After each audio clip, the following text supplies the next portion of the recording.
Hello everyone, my name is Alexander Kolodner. I'm a training and development specialist for Hope Loan Port. Today we're going to be looking at how to submit a home retention and a fee for service case. They're very similar case process flows, so I'll just point out any differences. There's only two, and you'll be able to note them. So we're going to start off with just logging in. Right now we're going to be logging into a test portal, so everything you see here, everything is totally made up. There's no real information, but it looks exactly the same as the live portal. So if you haven't registered yet, you just go to registration, authorized third-party registration, and you'll fill out this brief form. It's just a couple of questions. This will allow us to validate your agency. This will then be sent over to our support team that will validate your agency, and within 24 to 48 hours they'll send you a company code along with a temporary user password and the user system admin account. So then at that point you go to authorized third party, and this is of course for housing counselors or nonprofit housing counselors.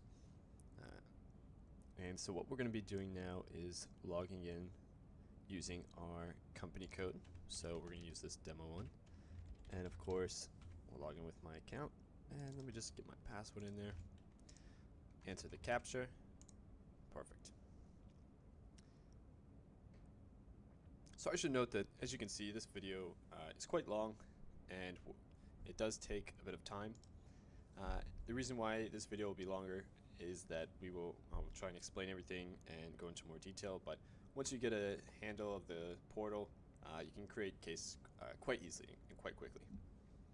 So here we are, we're logged in. This is our dashboard. This is the default view that you'll see every single time upon logging in. As you can see, just from the top left, we have our logo, we have Hope Loan Port, Counselor Portal, here's your agency, here's your user. You just want to make sure that user is correct, and of course just check the last time you logged in to make sure everything looks good there.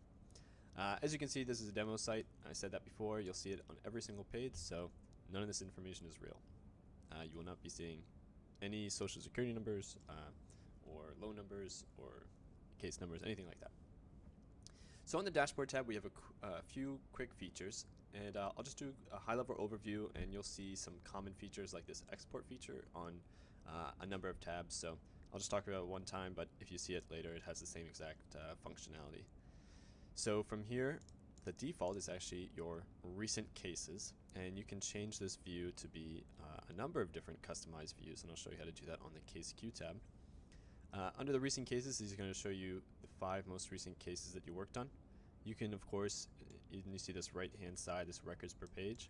You can expand that to be any number of any greater number, and that'll help you see more of your recent cases there. You can also use these buttons here to go left or right and scroll through the records, and of course the export feature. So you can export this. Anytime you see this export feature, it'll always indicate that you can export this data as a PDF, Excel, Word, CSV, or HTML file. Let me change this back to 5, just to keep it short. And you can always jump into these cases by hitting the case ID number. And you can see it's hyperlinked, so that'll just open right into the case. We'll hold off on that in just a sec. Then you also have your top 10 messages. This is the internal email client within Hope Loan Port. If you ever used an email client before, like Outlook or Gmail or Yahoo or AOL, or as far back as as their inception, then you'll know this will be quite easy. It's the exact same functionality. You type a message, it's sent over to another party, and that party sends a message back to you. The only caveat being that you can only message within the portal. So you can't message your grandmother, your aunt, your uncle, none of that. Messages are always within the portal, and they're always stamped with a case ID and a loan number. So you'll always be familiar with exactly the topic and case at hand. Then we have the announcements, and the announcements are from us at Hope Loan Port to you. We make announcements every few weeks as we release updates. As you can see here, our latest update in the test portal is from 2012.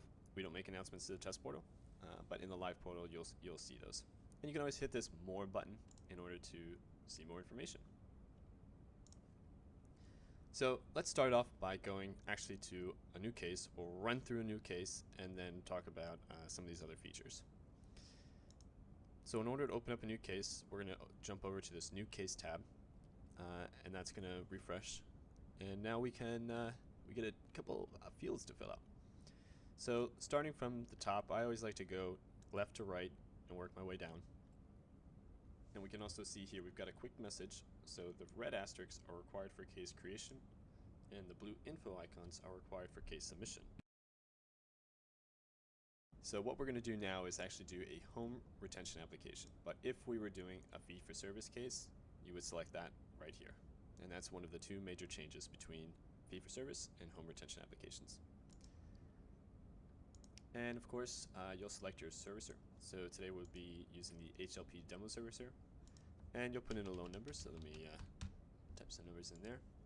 And if you have this information here, you can also add that into the case. I always considered more information is better. So if you have it, provide it. Now let's go over to the homeowner information. Today we're going to be helping out Homer Simpson. And as you can see here, we only ask for the last 4 of the social. Hope Loan Port will only store the last 4 digits of the social security number, and that is for security reasons. So when we do generate documents later, you'll notice that it's missing 5 digits, and those will need to be handwritten. And let's press this Add More Info button, and you can see there are a number of additional fields. So I'm just going to throw in some really default values. For his marital status, well, he's married, and if it's an NFMC household, you can indicate that here. Military status, you can also indicate that here. I'm not too versed on The Simpsons, but I'm pretty sure homeowner didn't serve in the military. And of course, if your borrower or co-borrower is deceased, you can put that here. I'll show you how to add information for the co-borrower on the next page. So here you can indicate how many people are in the household and how many people are dependents. If you have any cars, we can say you have a car. And then you can also add the race and ethnicity information, or you can put other or choose not to respond. In this case, we'll just say white, and we'll just add in some default values here, Hispanic or Latino. For address, we'll just put our address here in Baltimore, Maryland.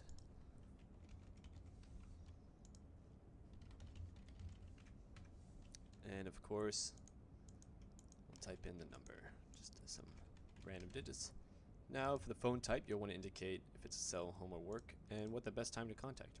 So I believe Homer works all day, so it's better to contact him in the evening. Everything there looks good. We'll just go ahead and click Save. Perfect. And just like Homer, I'm the type of person that I'm a little bit lazy, so I don't like to type the same thing in twice. Luckily, the portal accommodates me and other people like me just fine.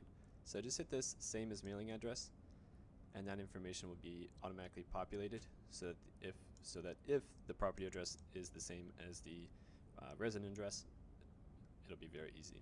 No need to type the same thing twice. Going a little bit down, we see we have our counselor information. So this should be you, the counselor agent. It should be your email ID, and of course the name of the counseling agency. If you have the property valuation, you can put that in here. I'm going to leave that blank just for this test portal. And for the counseling information, again, this is if you have any sort of internal tracking, you can put that number in here. If you want to put individual hours, group hours, as you can see, there are quite a few options. But the big important thing here is the referral source. So you can see that has the blue info icon, again indicating, if we scroll up, that it's required for case submission. So we could create this whole case, we can go through everything, but you can't send this to the servicer until you fill out this form. This is one that a lot of people miss often. So we'll just say it was a hotline referral. If you have any delinquency information, you can of course fill that out here. Again, a number of fields to fill out. None of these are considered mandatory for case creation, but if you have the information, I always live by the rule, more information is better. If we go into our reason for hardship, we have 3 available reasons to fill out. As you can see, only one of which has a red asterisk to it. Today we'll fill out 2, and I'll show you how that plays out in the portal. So today we'll say he's got a business failure, and we can also say inability to, we'll say illness or injury in the family. If you have the second liens information, you can put that here as well. So, great. Last thing you need to do, I hereby provide Hope Loan Port with authorization to provide assistance to process this case, and we're good to go. Just hit save.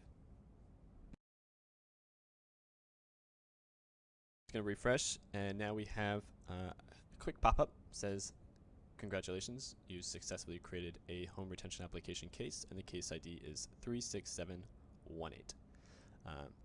So now that we've got that down, as you can see, it's going to jump us into the financial, Q&A, documents, and all that. Before we go any further, for those that are doing a fee-for-service case, I'm going to jump over back to new case, select fee-for-service, and for your referral source, if you choose under mode face-to-face, if you select face-to-face as how you interviewed or how you spoke with the homeowner, then under the Documents tab later, you'll be required to upload a face-to-face counselor form, and you'll see that'll be a mandatory document. So of the two changes between home retention and fee-for-service cases, this is the second. That's all there is. So let's go back to the dashboard. Everything else is going to be exactly the same. So everything that I'm going to go through now still remains exactly the same between the cases. And I'll go to recent cases again on my dashboard. And as I said, this is going to show you what you're working on and what you're working on recently. So here's Homer Simpson. As you can see, it's on the top. Let me hit that case ID, and I'll jump right back into that case. You also notice that there's several more tabs. So two things indicate that you're in a case. One is this ever-present case banner. And this will, as you can see, as we navigate through these different tabs, this will always be present. It's as a quick reference to you, so you can say, oh my gosh, I'm at all the way at the bottom of the page. Whoops, which one am I working again? Oh, what's the property address? Boom, it's right there. Loan number, case ID, case status, case type. And when we talk about case status, I'll talk about that at the end, but this is a very important case status. So, now that we're on our case information, this is like the front page of the newspaper, except it's only related to just this case. So it's the front page of your case. It's got some information. As you can see, this is the information we populated on the new case tab. So things are pretty cool here. Oh my gosh, look at that. I put in the wrong loan number. So let me just hit edit, and I'll just, I didn't mean to put that too. Hit save.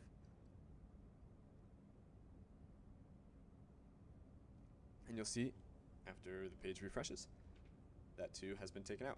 So it's very easy to edit everything within the portal, especially when it's in your control. If at any point you need to close the case, you can just hit this close case button. If you notice, when I do press that button, it's going to ask for a date, a reason, and some remarks.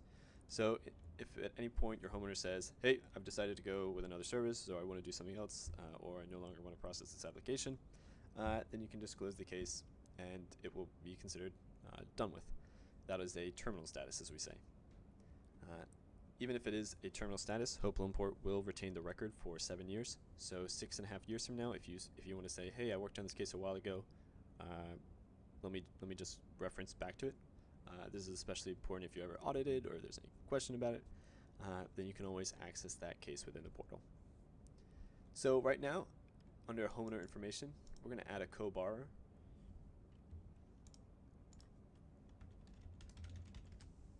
And so we're going to add homeowner's wife. And of course, last four of her social. We'll put just a generic birthday. And again, I'm the type of person, I don't like to tape the same thing twice. Let's just press this same as homeowner address button. You'll see the page refresh. That information auto-populates. Excellent. I'll put in her number and what's the best time to work with her. And we'll say between 10 a.m. and 1 p.m. Of course, her military status, or her marital status, gender, and of course you can choose not to respond, and the military status if you have it. What's pretty cool about this is the portal does adapt to what you enter into it. So if you do indicate that either your borrower or co-borrower is active duty personnel, National Guard personnel, or retired military personnel, under the Documents tab, for example, in the case of active duty personnel, the active duty orders becomes a mandatory document. So it'll indicate with you, it'll help you along, and that way you make sure you're not forgetting anything. So just for the purposes of this portal, we'll just say she's American Indian and not Hispanic or Latino, and hit save.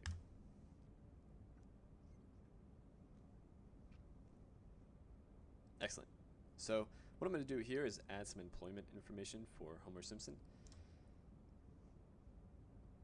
Just press employment info, and here you can see there's no entries because we haven't added any entries whatsoever, so we'll just press add employment info.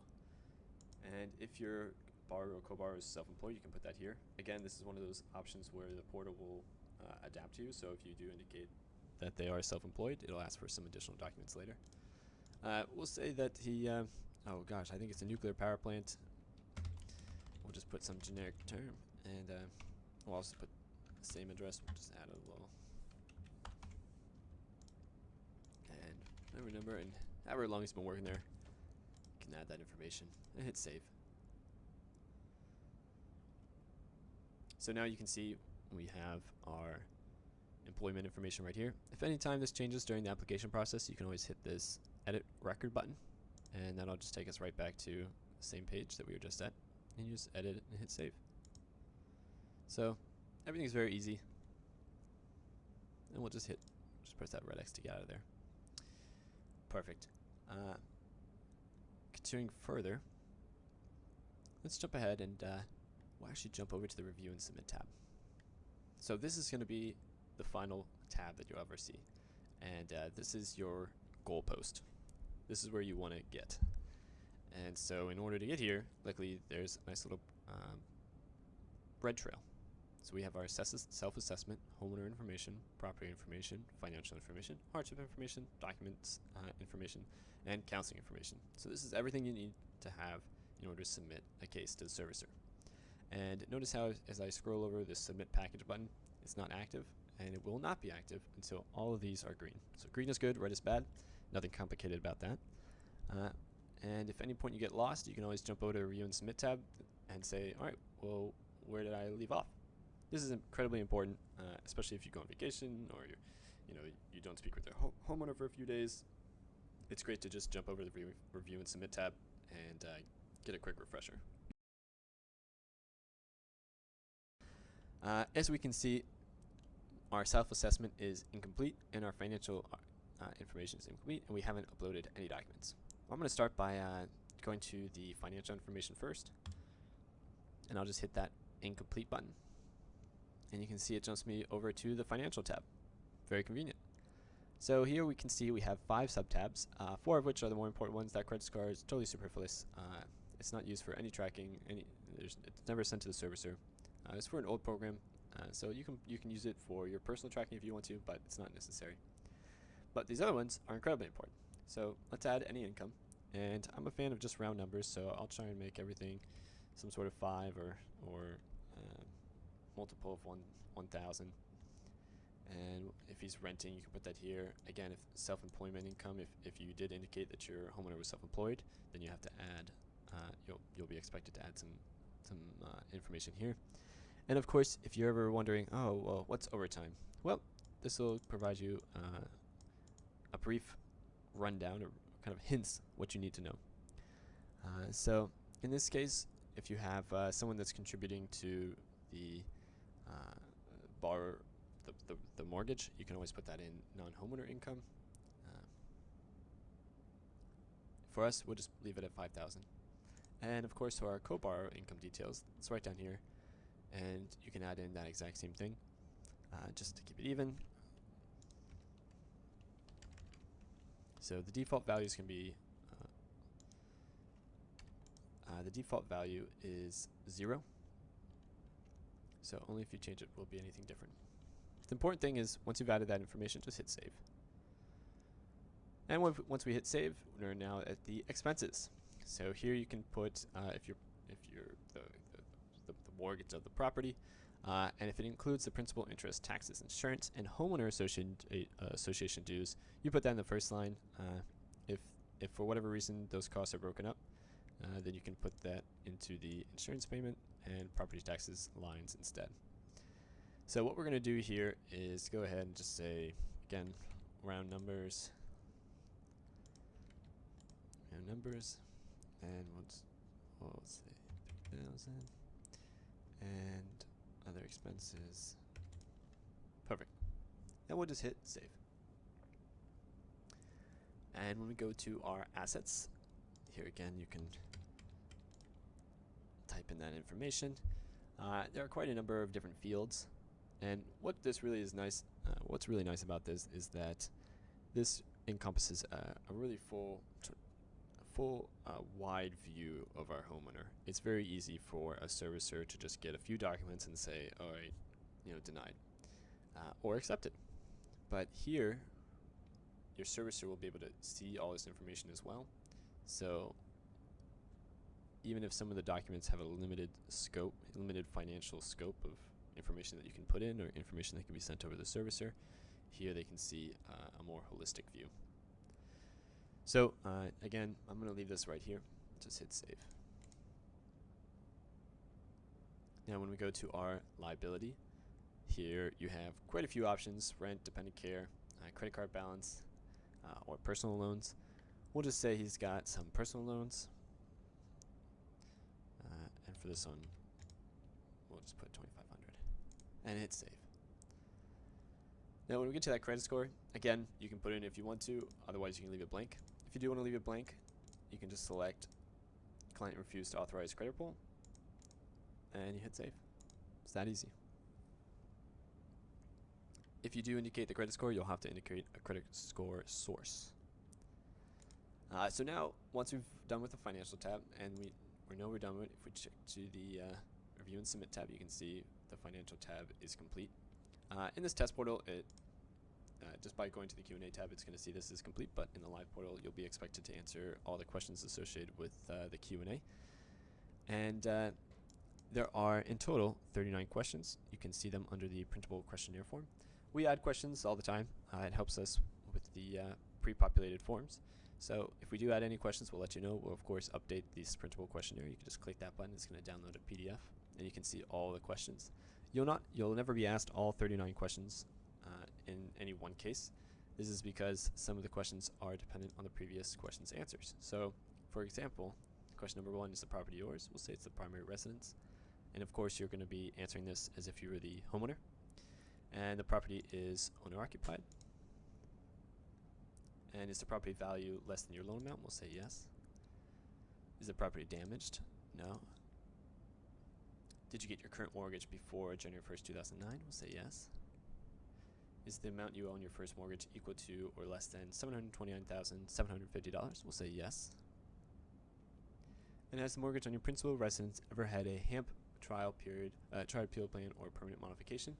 In this case, we'll say no. Some servicers will want to run through that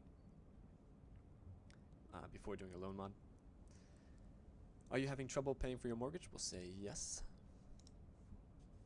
And so here's question 9. Here's the first opportunities to go down a few different paths. So do you want to keep or sell the property? In this case, we want to keep the property. And most of the cases that are submitted through Hope Loanport, keep is the very popular option. In the case that we wanted to sell the property, you'll see I'll press sell. The next question is the property listed for sale? Now, I didn't mean to put that answer. Let's just hit edit. And now we're back at question 9. And again, do you want to keep or sell the property? We'll say keep. And now we'll press submit. And now question 10 is, have you received a foreclosure notice from an attorney? So depending on your answers, as you can see, the following answer is going to be one of several options. So we'll consider all these questions done. And let's just go jump over to that review and submit tab again. And we can see that everything is almost good. We're just missing those documents. So we can click this incomplete button in order to jump over to the documents tab, or we can just go click it right up here. So I'm actually going to start with going to the hardship affidavit sub-tab. If you've ever seen the hardship affidavit form, this is going to seem extremely familiar. It is almost exactly physically what that form looks like. Here you can indicate the 6 options. And of course, I'm just going to go down here and fill out some random blurbs. But if you do want to get a little bit more rundown on these 6 options, just look at the hardship affidavit form, and you can see what they're asking you. Now the next questions are information for government monitoring purposes. So here's where you can also say, you know what, I put in my homeowner's information before. You could change it here, or you could just say, I don't want to send this over, and I'm going to hit this. I do not wish to furnish ethnicity and race information, and that information won't be generated into the hardship affidavit. Here you can also add in some information from you, just when, the interviewer's name, especially if it was you, the interview date, your signature, and of course, this is one of those forms that you can print out and you can sign. So before, we noticed that for the hardship reason, there were 3 available hardship reasons when we created that case, and we selected 2, but only one of which is mandatory. Here, the one that we selected that was mandatory was business failure, and the second one that was considered not mandatory was illness in the family. So here you have this giant text box where you can also explain the situation. I'm going to try to open his own business on the side. It didn't work out. And of course, if this is a real case, you'll want to put more detailed information here, and just hit submit. So the cool thing about filling that out right there is that when we go to our pre-filled forms, and this is on our Documents tab, and we select Hardship Affidavit, and we hit Generate, it's going to give us a quick pop-up saying, hey buddy, you're about to download this onto your computer, you better make sure this is secure. So of course, you want to take that into consideration, make sure you're not on a library computer and you're downloading homeowners information. Of course, you want to be sensitive to their needs. And here is that hardship affidavit that we just generated. So all this information is already done. It's that easy. And what's nice about these pre-filled forms is it saves you time. And in this day and age, time is money. So as we go to the Social Security option, you'll see that under the Social Security, the first 5 of the Social Security number are not filled out. And this is again one of the options that you'll need to just manually write in. I had mentioned this previously that Hope Loanport does not store this information. So I'll quit out of that, and now that we're on our Documents tab, we can see we have really the document uploads is the primary focus for new case creation. Once the servicer does provide feedback, you can look under the document feedback. I'll jump over to it. As you can see, it's going to look exactly the same as the document uploads, but there's no feedback there yet. So let's jump over to the uploads because it's our responsibility to get those documents in there. And we're going to choose 2 different ways to upload.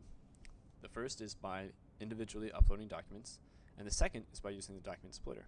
Before we do all that, I want to take a moment to highlight that there are 5 required documents. And there's no mystery to this. Those 5 required documents are all indicated by a red asterisk. And even better, you don't have to scroll through all the options to figure out which ones have red asterisks, because they will always be at the top. So here we have pay stubs as a required document. But in the case where if we ever indicated that we had non-borrow income, that would also become a required document. We didn't indicate that we had non-borrower income here, so it's not a required document. If at any point you think to yourself, oh my goodness, there are things in here that I wish I could upload, but I don't really see a space to put that document type in here. Well, if you just scroll to the bottom, there are 6 blank other forms, so you can you can upload whatever form you would like in here, and you'll leave a comment saying, hey, this is the document I uploaded. So in the case of pay stubs, we'll just upload a blank. We just have a few generic forms here,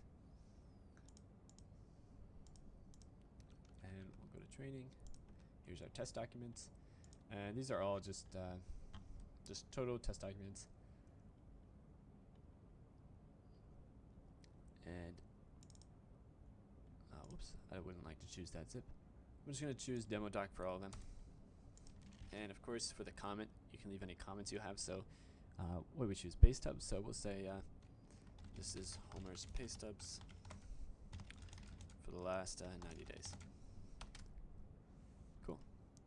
Now, when it comes to comments, one of the questions we get a lot is, when should I leave a comment, and what type of comment should I provide?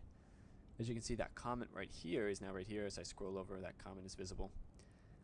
The pretty generic the answer we give every time is, if it's something that you would want to know that's not immediately obvious when looking at that form, you should put it in the comment. And that, of course, helps the servicer just understand, hey, what's going on with this document, or what's the important information that I need to look for in this document. That's what we recommend. It's always what's best for your borrower or co-borrower in order to make sure that case goes through and is hopefully accepted. So if you're the type of individual that uses a scanner to scan all your documents into one giant PDF and you want to get that in the portal, we've accommodated that methodology, and we find that that's actually a lot quicker a lot of times. So we have this document splitter, and for this one we're going to choose the splitter demo document. And what I'll do also is go ahead and open that document on the side here, and so you'll see what we're looking at.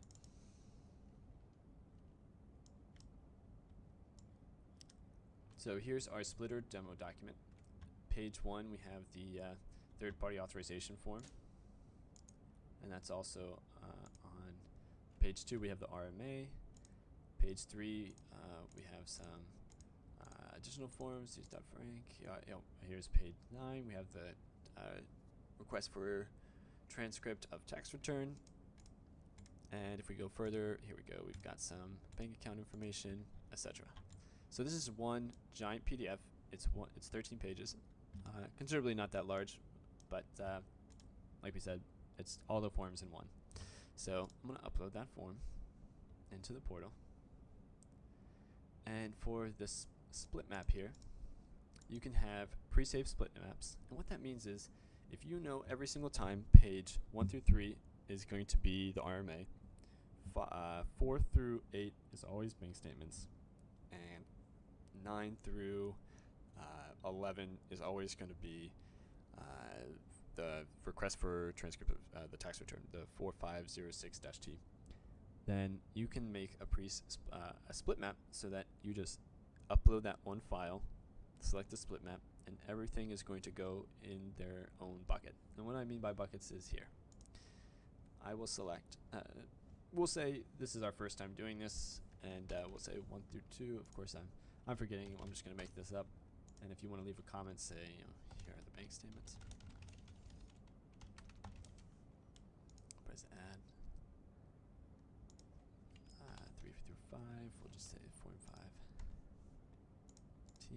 And you don't always need to leave a comment, so sometimes the forms are pretty easy to see. And we'll say 6 through 8 is the homeowner authorization. And we'll press add. And of course we have, I'll just put page 9 as the request for mortgage assistance form. And we'll press add. So now, once we're confident everything is good, if we know this is always going to be the exact same pattern, we can always hit save split map, and that'll save that split map. We'll have to give it a name, but in this case we'll just say split. And what's so cool about that, notice how we didn't have to use all 13 pages, is that those forms are put automatically into the correct bucket. Now, in the event that you realize, oh my goodness, I uploaded the wrong form entirely, well, there's good news and bad news. The bad news is that form will always be within the portal, which is fine. There's always going to be a record of this form being in this portal. But luckily, and this is the good news, is that you can easily get rid of that. So you just press remove document in the case that it's the bank statement. And you'll see that that document actually goes into this little documents history subtab. So it'll always be here. And some people will consider that a good thing, or a bad thing. Some people consider that a good thing. We at Home Report generally consider that a good thing because we are all about transparency. And this way, anytime someone edits it, puts any information in the portal, edits anything into the portal, there's always a record. So now what you can do is let's upload a new form. And again, I'm just going to select the demo form. Well, and for the comment, you'll say, hey, uploaded the bank statements error from the previous month. Here's the updated form. And of course, if you're like me and you type with typos, the portal's going to let you know. Cool. So we uploaded the correct form. And like we said, it's always going to be here.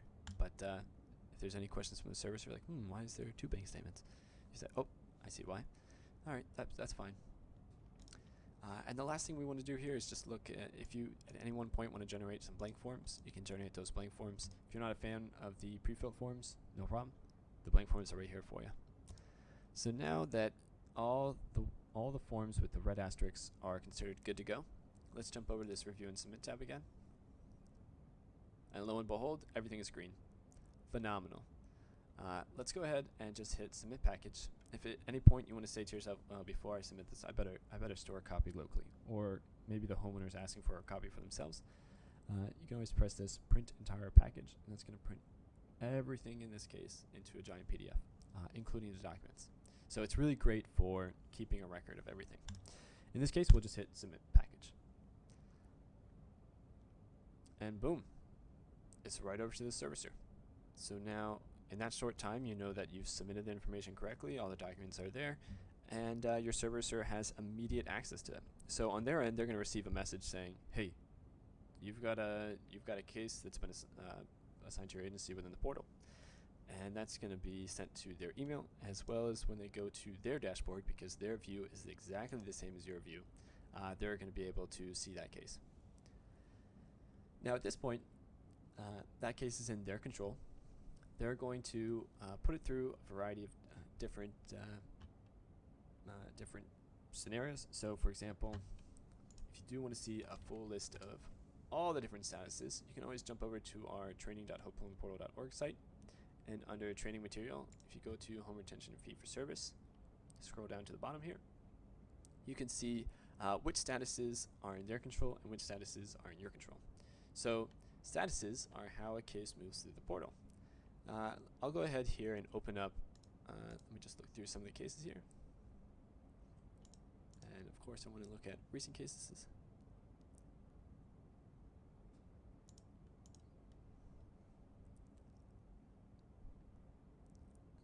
And I'll look at this case right here, 31445.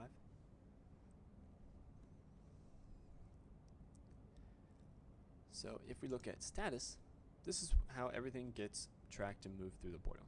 So on October 3rd, 2013, this case was created. It was created by this gentleman here, and the status was application of process. That's the default. Whenever you create a case, it's always going to be application of process. In this case, a number of days later, the same day, that package was sent over to the servicer. And now at this point, the servicer actually didn't touch it for 75 days. Of course, this is a test portal, so this will absolutely never take place in the live portal. And if it does, we'll talk about escalations in a second. If your portal is not progressing at the speed at which it's supposed to within the portal, there are a number of options available to you. So from that, it went into pending missing required information for the HAMP status. And under the comments section here, you know exactly the results from the servicer. So this is considered not a terminal status because there are things that can still be done in order to progress the case through the portal. And what has been indicated by the servicer is that there's some missing information. And luckily, there's no mystery. We don't need to call any sort of detective in order to figure out what's going on here. Colombo can stay home. All you have to do is look over here, and these are exactly the messages from the servicer related to what's going on. So as you can see, there are 4 things. He's rejected the pay stub, and the reason that the servicer rejected the pay stub is they said that it has been aged out. And then they also need the most recent 2. And if we go through each of these reasons, everything is very clear. There's no mysteries. Bank statements, rejected. What was the result? It was ineligible, and you can't read it. So statuses are very convenient and even more convenient than statuses are the status tab, because we can just see exactly what the servicer needs in order to review that case again. But going back to the training site, here on the left are when authorized third parties or counselors, or there are a number of different types of roles that work on home retention cases. These are the case statuses that are in your control, meaning the ball's in your court, and you got to do something in order to move that case through the portal. And on the right-hand side is whenever the case is in the servicer control. So usually what happens is the servicer receives it, they assign it to an agent, that agent will put it under review, so you know, hey, my package is being considered. And then a number of things could happen. So they might send it over to you and say, hey, if it's being reviewed for HAMP, maybe they approved it for trial, or they approved it for final, or they want to say to you, hey, we actually need more information. So then they'll toss it back over to you under the HAMP pending missing required information, or if it's not a HAMP alternative solution, pending missing required information, and that's informing you, the counselor in this case, the authorized third party, that something's missing. And again, you'll be able to always review the status tab to look at that, or you can look at just jump into the portal and look at the messages, and you'll be able to review that. So that being said, there are just a few kind of nuances that we can talk about within the portal, and that was everything to submit a case. So now let's think about if you want to search for a case, you can always use the case search tab, and here you can narrow down your search by a variety of fields. So if you want to look at all the cases that have been assigned to a particular agent, in this case I'll select myself, and we'll hit search. We've only used one criterion in which to search for, but let's say I want to not only want to just search for my cases, but I want to see all my cases in the state of Maryland. There we go, and you can hit search. So here are all my open cases in the state of Maryland, and let's say you actually want to restructure your organization. You're the system administrator. You brought in a bunch of new counselors, and you would like some counselors to handle the East Coast, some counselors the West Coast, or you want to do it by states.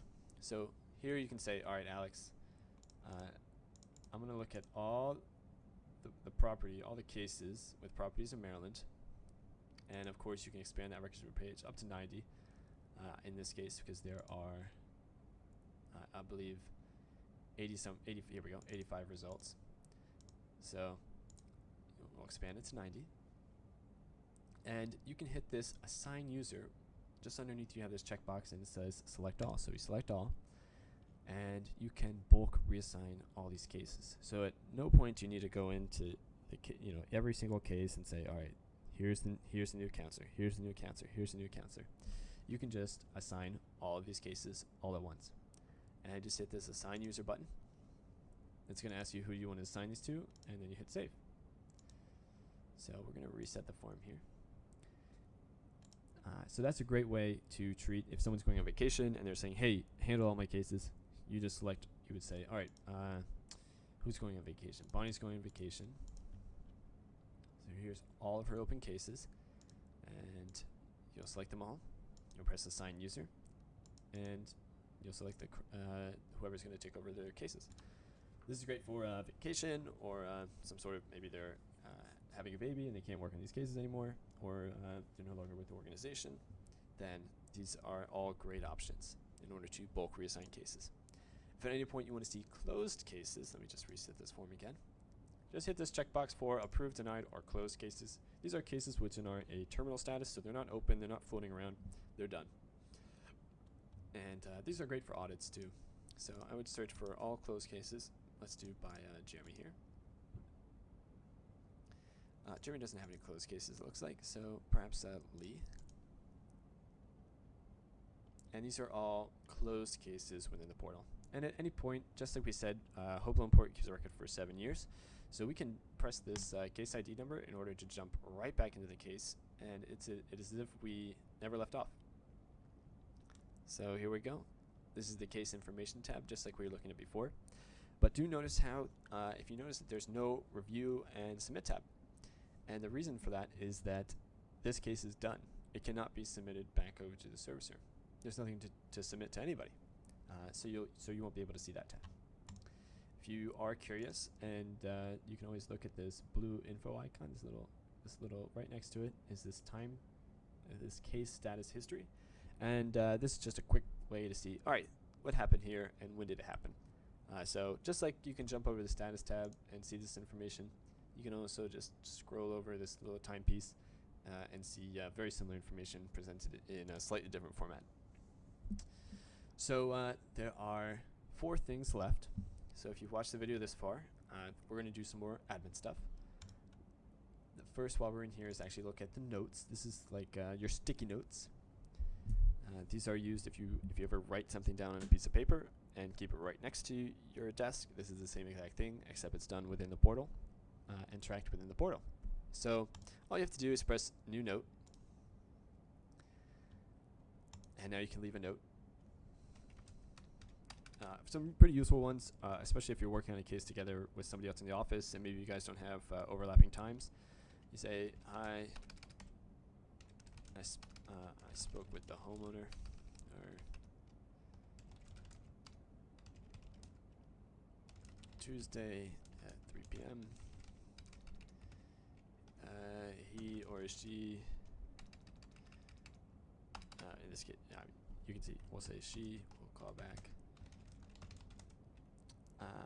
at 3 p.m. on Wednesday. Cool. So now, if your colleague comes in here and they're getting a call back, and perhaps I would even say, add in there like, this is what she wants to know, or these are her questions. This is a great way to just leave it in a place people will always be able to find it. It's always tied to a case, so it's not like you can just send notes or messages willy-nilly. And here we go, jump over messages. As you see, I just mentioned it there. Messages are the same way. So this is going to look very familiar. If you've ever used email before, you can compose, look at your inbox, look at some notifications, or look at your sent items. Notifications are going to be, again, anytime there's that case status change, it's going to come as a notification. And here are here's the information that is related to that case status. Same thing as if we jumped over that status tab. Here you can print it out. That's a very nice feature, or you can reply to it, and that's of course replying to the servicer. If we did want to compose a message, again, I mentioned before that you can't just email, your mother, your grandmother, your aunt and uncle, your best friend. As you can see, you can only select HL, the servicer tied to that case. So in this case is tied to HLP demo servicer, so that's the only person you can message. And from their end, it's the same way. But that way, when they do message, if a message is sent, it is always tied. It's not. There's no example where where you or the servicer can send a message and say, "Hey, did you get my document?" And without a case ID number, without a loan number, without a BABARA, without anything. That's a very outside of the portal. That would be a very rude message, because you wouldn't be able to tell. You'd have to send another one saying, "Well, which case?" In this within the portal, with this feature, you always know a message is always stamped with a case ID, a loan number, and the homeowner. So everything is very nice there. If we go to the dashboard tab. Oh, sorry, I said homeowner, but no, it's just case ID and loan number. And then from there, of course, you can get the homeowner once you jump into that case. So from your top 10 messages, one nuance is, if we jump into the subject here, notice how we're not technically in the case. We can still reply to it, because, again, there is still a loan number, a case ID, and we're replying to our servicer. But we're not technically in the case. In order to get in the case, we just have to press that case ID number. As you can see, it's still hyperlinked. And we will, again, know we have our case site. We have this little ever-present banner, and of course we have all these additional tabs. So if at any point you think, wow, why can't I see anything related to the case when I'm looking at this message? Well, just remember, look up, say, hey, can I see this banner, or hey, are these tabs available to me? And if they're not, then you're not actually in a case, and that would make sense. All you need to do is hit that case ID button. So the last thing I'll talk about from here, second to last, is the case queue, and then I'll talk about escalations. So the case queue is a way to create customized cases. There's another quick video on it here that you'll be able to see. In this case, I've made a quick view that's Alex's cases. And I've just designed it so that the thing that this view sorts by is by who the assigned individual is. So in this case, I said I wanted to sort by cases assigned to Alex. You can do a number of things. You can always add a queue. You just press this add button. And so you can save and generate your own. This is really great for if you're a system administrator and you want to look at cases owned by your organization, then you can do that here. If you want to divvy it by maybe your organization that works on several different case types, you can create queues related to the case type. You can create queues related to the number of days in the concurrent status, and then you just give it a name and press save and generate. So that way, when you go back to your dashboard tab,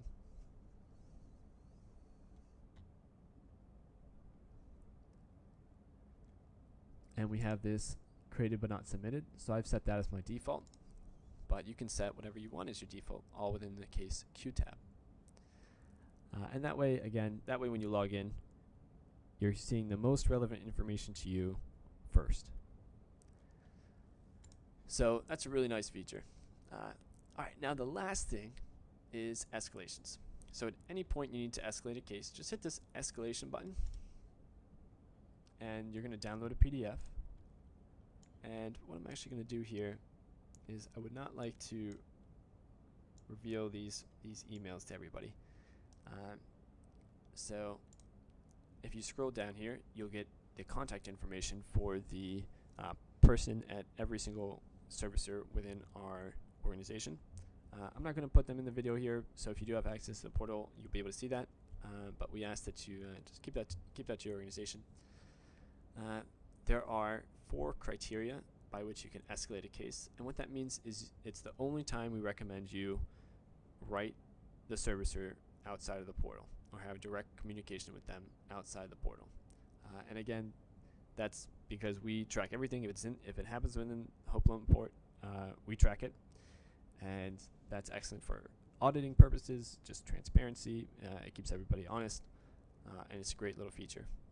So there are 4 possibilities to escalate. The first, if there's an SLA, where the status appears in red when viewing the case and the servicer has not responded to an internal HLP message request for an update within 2 business days, then you can escalate. You can also escalate if the case has not received a status update for 30 or more days. You can also escalate if the servicer has not responded to a request from internal HLP messaging within 2 business days. And the fourth is if there's a foreclosure notice within 30 days. So if your foreclosure notice, if your homeowner comes in and says, I received a foreclosure notice 10 days ago, you can create a case and upon submitting, immediately escalate so that it can get pretty fast review. So with that being said, that is escalations, and that is basically everything within the portal. So we just went through the entire case creation process. We jumped over to how to search for cases, how to create a new case queue, how to look at messages. For those of you that are system admins, there was another video with how to run reports and some admin functions. It's pretty quick. There's not much to it, but we like to make things easy. If you have any other questions, feel free to reach us at our training.hoplonportal.org. You can submit a training request. You can visit our frequently asked questions and of course see our release notes. You can read more on the home retention fee-for-service case type. We have these excellent checklists here, so if you're new to the case creation process, you can go ahead and just go along and follow this checklist, and once you check off everything, then you should be good to go and you should be able to submit that case. So we try and make it easy for you. If at any point you have any questions, of course, just write us at training@hoplonportal.org, and we will do our best to work with you. All right, have a great day.